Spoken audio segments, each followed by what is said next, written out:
told, I said this earlier to some people, my idea about coming back into season 11. How many of you have seen the season finale of 10? How many have not? Spoiler alert.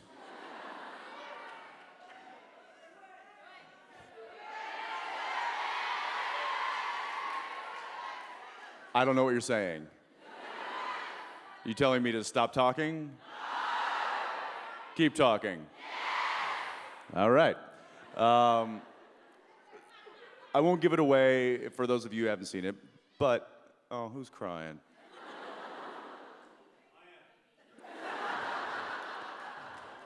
Yeah, lock it up, Cliff. At the end of season 10, the car gets surrounded by black smoke with the Winchesters inside. I'll just say that for those of you who haven't seen it. My idea of coming at it, because here's what happens every year, the end of every season. The writers, they dig themselves a hole, they box themselves in, and they have no way out. So then they spend the next 3 months trying to figure out how the hell they're gonna get out of this hole that they just dug themselves. And they generally don't remember to bring a rope. So this has been like the reoccurring theme for the past 6 years. My idea was the smoke clears and one of the brothers is gone. So if that happens, my idea.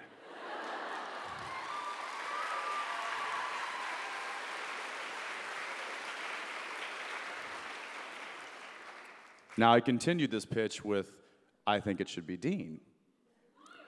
And hang on. I think it should be Dean. I think like 2, 3, 5 episodes go by, we don't see him. Gives me a nice extra long summer. I can hang out.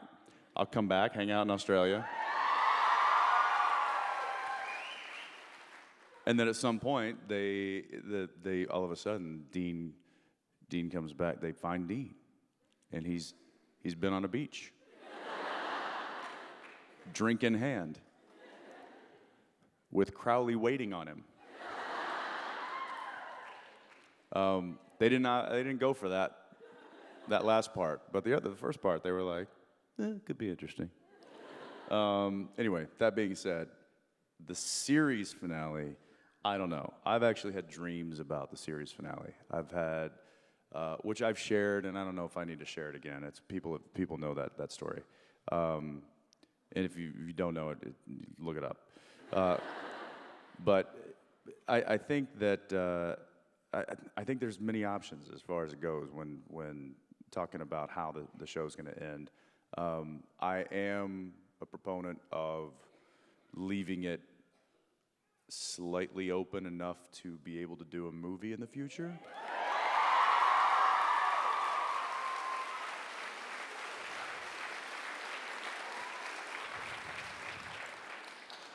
And I say that selfishly because I'm really bad with goodbyes, and I don't know that I'm going to be able to say goodbye to this crew, and I don't know that I'm going to be able to say goodbye to this character in the story. And if I thought that there's a possibility that it's not a goodbye, then that would make the transition way easier for me. And so, but then again, I think it would also work. I mean, X-Files did it. I wouldn't want to wait that long. Maybe like 2 or 3 years after the show ends.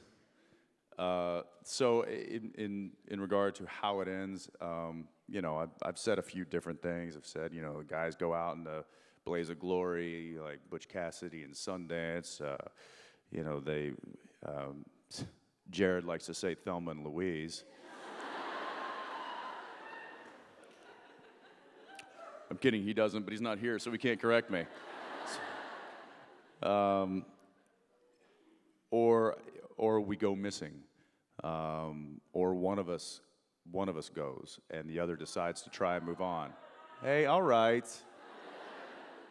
I mean, obviously, we've both died, we've both come back. It's supernatural. There's There's no real finale to or finality to anything, which is what I told Felicia Day.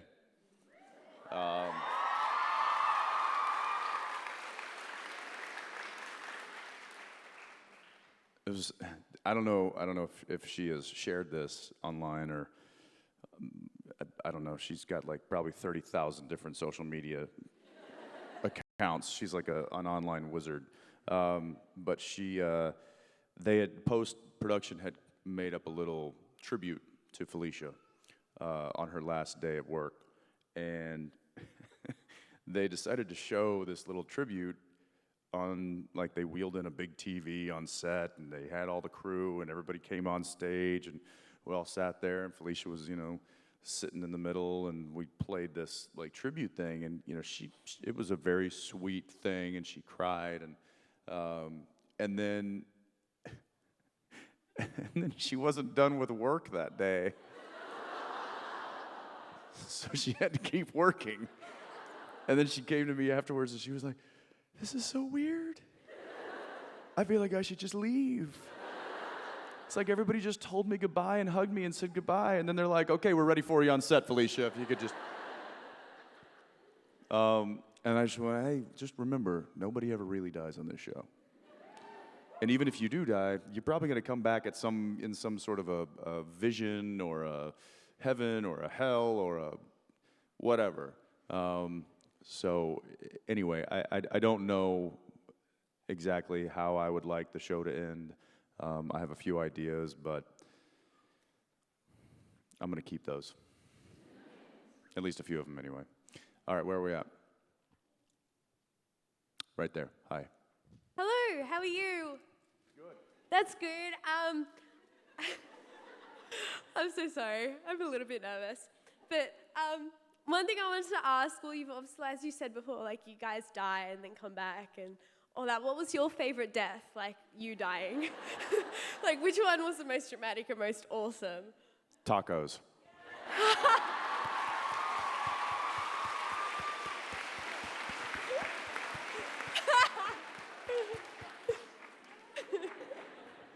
Just the idea of, and then they just cut, right?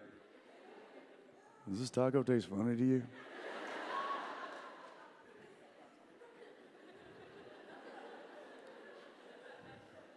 I can tell you what death I like the least. Well, I've got two. Hellhounds and Metatron. And I'll tell you why. Because they were both very bloody. And if there's one thing that the makeup people and the special effects people and the entire crew and the writers and the producers know about me, I don't like fake blood. I'd rather them just cut me open because it's corn syrup. So it's like sticky and gooey. And for instance, the Hellhound death in, what was that, season 3? I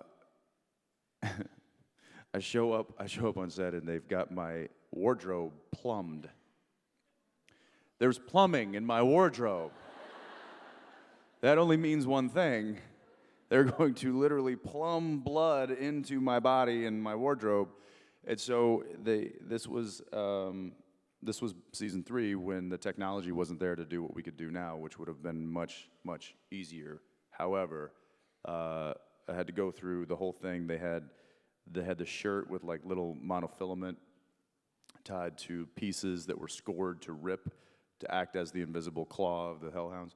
So there goes the shirt, and then I got a special effects makeup guy like with tubes going out of this giant syringe, and as soon as the thing goes, he just starts going,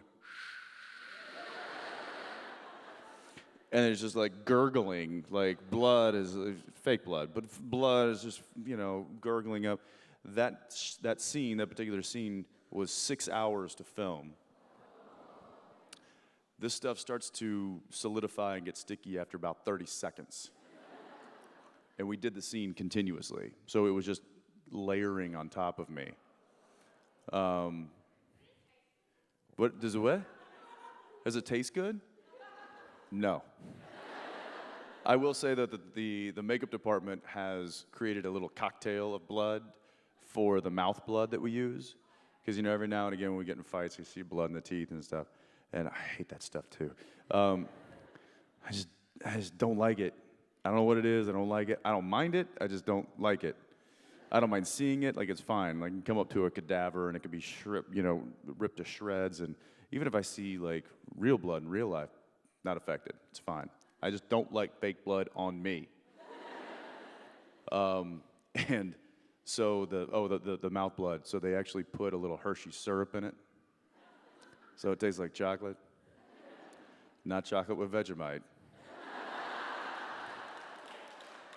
Just chocolate. Yeah, I had that this morning. I didn't love it. No, I don't want some more. But anyway, so plumbing, blood, 6 hours. I was walking around like this. And my clothes they had to be like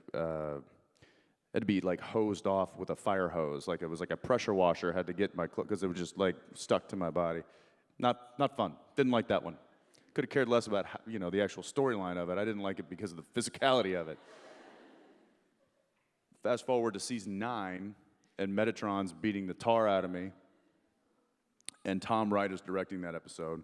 I've known Tom for 14 years, and he had told me before we started shooting that it was gonna have a little mouth blood, and then there was like a cut over the eye, and basically what happens is while Curtis is punching, we literally just pause. Everybody just stops, the cameras keep rolling, makeup comes in, and they just put a little blood on me. They're like, step out.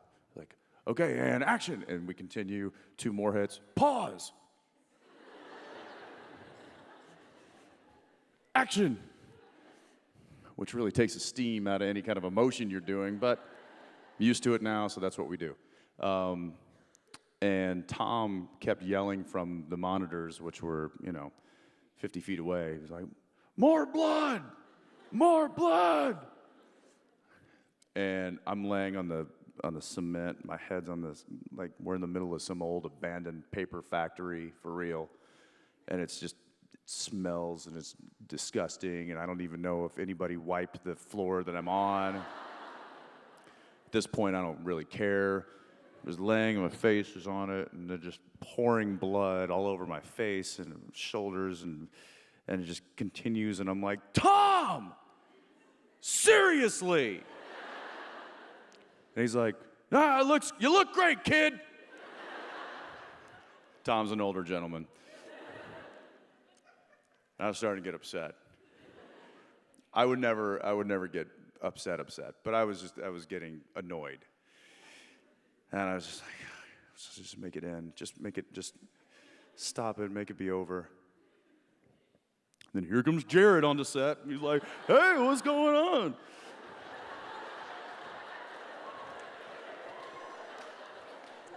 Whoa, that's a lot of blood. They're ready for me, but I gotta go to the bathroom, so I'll be back in about 20 minutes.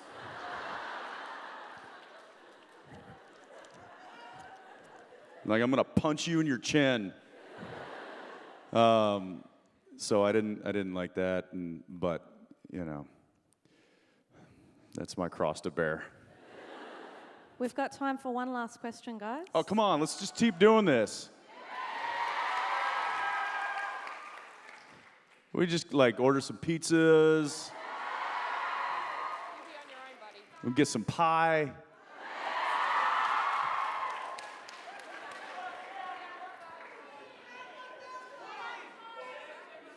All right. Not today. All right, Jensen. last question. Make it just better be good. No pressure. I think so. Hi, Jensen. What life lessons would you say you have gotten from your time on Supernatural?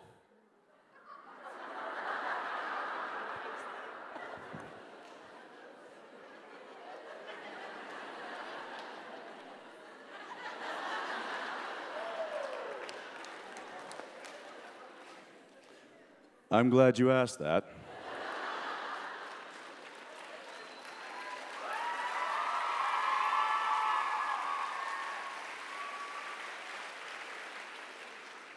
I can't sit down. Life lessons, life lessons. Too many to go through. I'll try to think of some key ones. I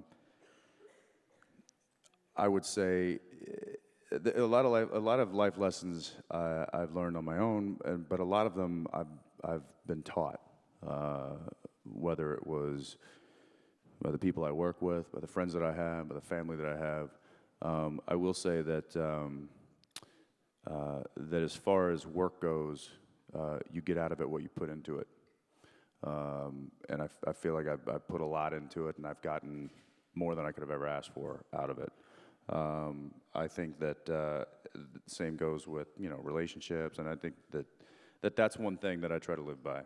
I was telling the guys backstage, they're like, "This is amazing." Matt's like, "I did like 2 episodes, and here I am in front of these people, and I love it. It's amazing." And I'm like, "Well, that's because you give yourself to and you get out of this what you put into it, and they love doing this, and they love being here, and they're really good people, and so that is certainly one thing. This is something. Here's something. I'll end with this. Something that I've learned from Dean Winchester and Sam Winchester. And I think it's something that a lot of us are starting to learn, and I think that we've been inspired to start a campaign based on it, and that is to never give up. There is a moral to the story that is supernatural, and I think it is this continuing desire to fight. Whatever battle it may be, insurmountable odds, an ordinary person going against unimaginable odds, and not giving in, and not giving up, and fighting, and fighting, and fighting more, and finding people that will fight with you. That's something that I've certainly learned and used in my life. I think it's something that inspired us. I know it inspired Jared, and it has in turn inspired me to share with you guys, and it all really derives out of this story that we started telling when that boy was 5 months old.